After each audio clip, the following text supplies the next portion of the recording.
What do this pasta place, this cafe, and this restaurant all have in common? They've all gone TikTok viral. But do any of these places actually taste good? To find out, I'll be trying every single one of South Korea's most TikTok viral restaurants, from the incredibly expensive to something much more affordable, and rating them 1 to 5 with brutal honesty. Starting with a cafe that went viral for being rain themed.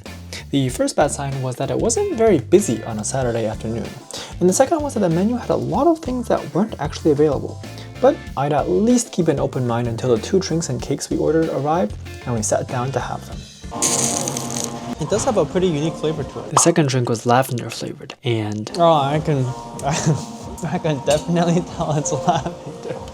They gave us this like long ass spoon-like thing, and we're actually not really sure exactly what the intended use for it is supposed to be. Maybe for cake cutting? It's actually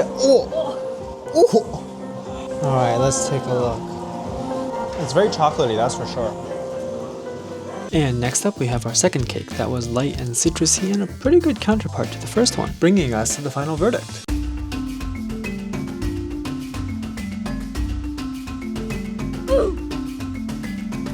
Hopefully our next stop, one of Seoul's most viral KBBQ restaurants, will do a little bit better. As soon as we sat down, there was a spread already waiting for us on the table, including a seaweed soup to start the meal. So my hopes were high. Hey, the soup is actually pretty good. You can really taste the seafood flavor. But I couldn't get too full because their signature spread arrived, which they literally cook tableside for you, starting with the meat and then the vegetables and seafood one at a time and all the juices of the meat. And then when they finished, I got the perfect bite assembled for me.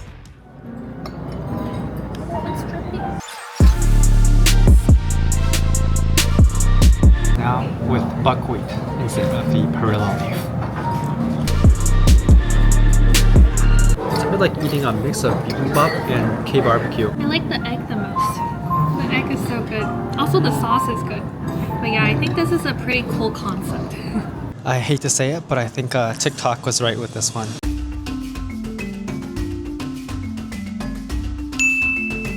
We're now on our way to Cheongsudang, which is the bakery that's actually been top on my list of bakeries that I want to go to. And I mean, look at this place. Could you really blame me? It's so pretty. Just look at this table.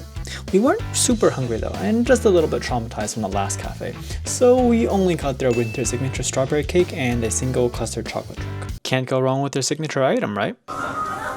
Oh, it's like a hot chocolate, but it's like cold.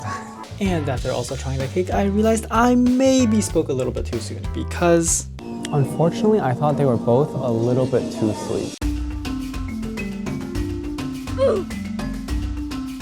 So hopefully Myeongdong's most viral restaurant can save the day.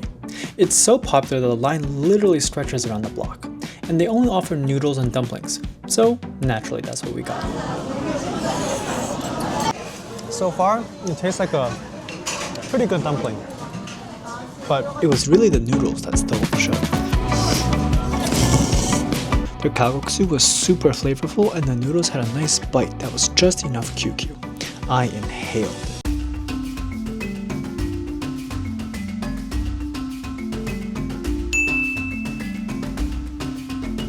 Next up is a pasta restaurant in Korea, but I suppose it went viral, so it's now time to investigate why.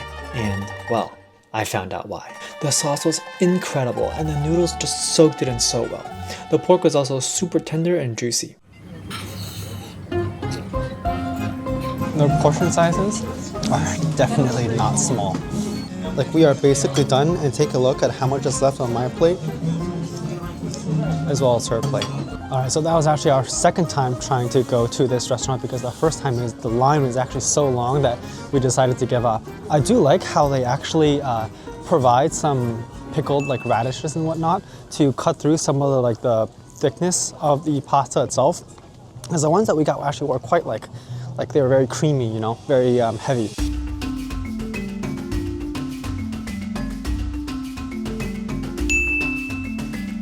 And the next stop is right next door, a cafe dedicated to toast. We just made it inside Mill Toast House, and we just ordered a couple of toasts and a drink. The thing about this place is that the vibe is just so calming and peaceful. They make the bread by wrapping it up in cloth and steaming it in a little basket. Alright, our drink and toast just arrived. Let's take a look. You can tell how hot it is because of how much I'm struggling to open the basket. I'm burning my fingers for you guys. They give you a little bit of butter with the bread as well. And after the debacle of the last two cafes, I'm glad this one is finally not too sweet.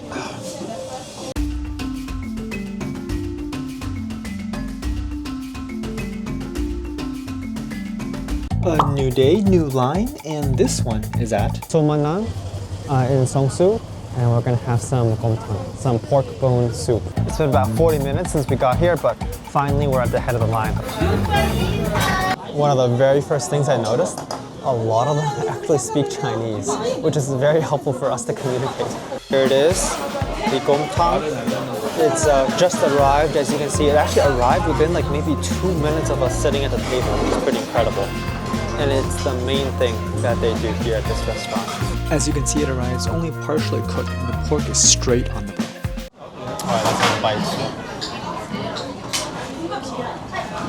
Eating the gomtang, you basically have to like figure out a way to get the bone, or to get the meat off the bone. They actually have aprons, which is quite useful when the food kind of splashes around a bit. In Korean, gomtang actually means potato soup. And this is of course the potato. This cucumber with this sauce is actually something that my dad in particular would eat a lot growing up. This is my third bone.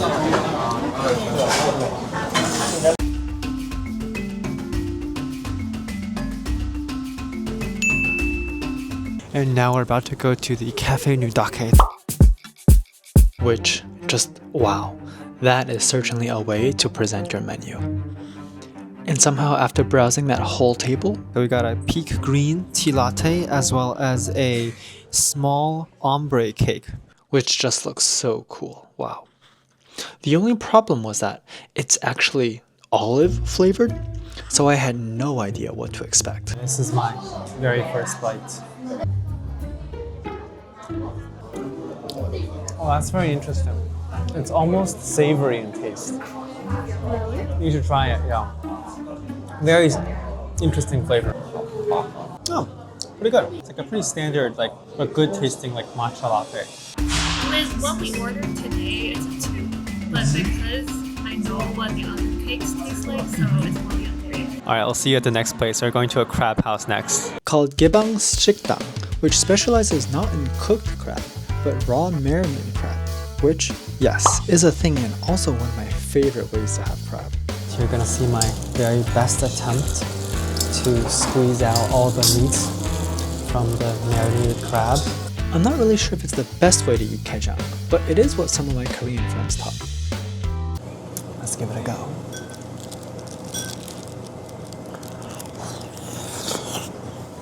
This is what the crab looks like inside the shell, and that's what it looks like in the bowl.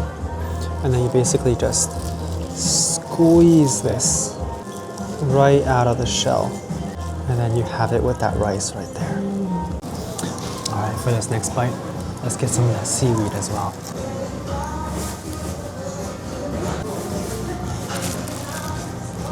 Now let's try some of the panchan acorn jelly. It's, as you can see, very gelatinous. They also have like a mini pageant. They also have some salad, as well as, of course, a staple, the kimchi. And then there's the soup as well. All right, we just finished our meal. And now we're in Busan, which means, Of course, we have to get some gukbap. which is a boiled pork soup with a rice inside. And here it comes with a variety of different sides. I'll try a first spoonful of just the broth. The soup itself is actually pretty fairly plain in taste, which is how it's supposed to be. But then you add more flavor through the sides that they give you.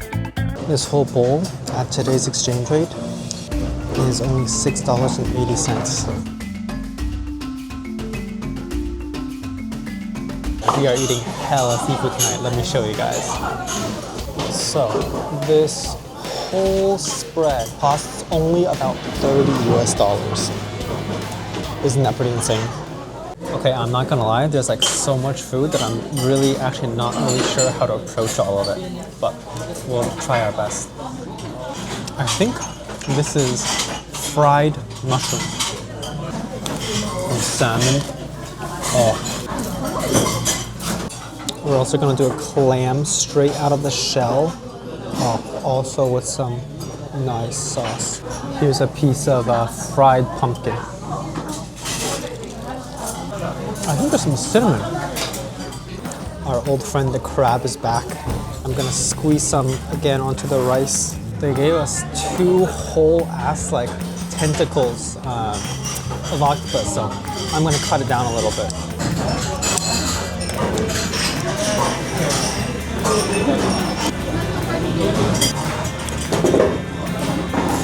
Wow, that was a lot. Here's the aftermath.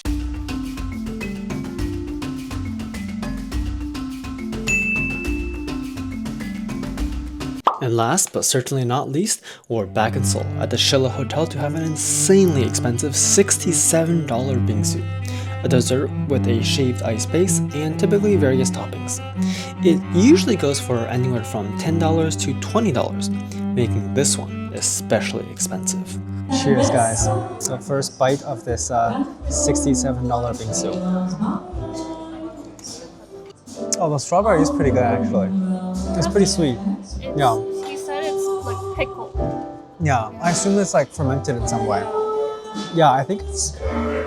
Okay, I will admit, it's still very expensive. But at least that first bite, it was also pretty good. Like, it's not, like the strawberry is not at all sour. And the sweetness of the strawberry is actually like, it's still not like super sweet, but it's a kind of like a crisp sweetness almost. It's like, the texture is almost apple-like, but the sweetness of the strawberry is kind of like still there.